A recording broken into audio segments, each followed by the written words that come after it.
பொறக்குதப்பா பசும்பால தாய்ப்பாலா நம்பு வந்தேண்ட பால்காரன் அடடா பசுமாட்ட பத்தி பாட போறேன் புது பாட்டு கட்டி ஆட போறேன்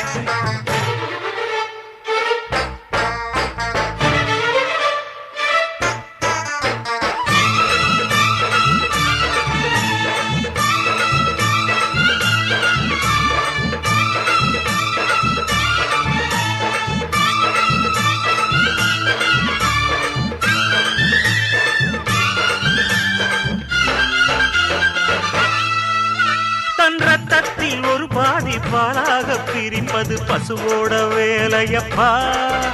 அது பிரித்தாலும் பாலோடு தண்ணீரை கலப்பது மனிதனின் மூளையப்பா தன் ரத்தத்தில் ஒரு பாதி பாலாக பிரிப்பது பசு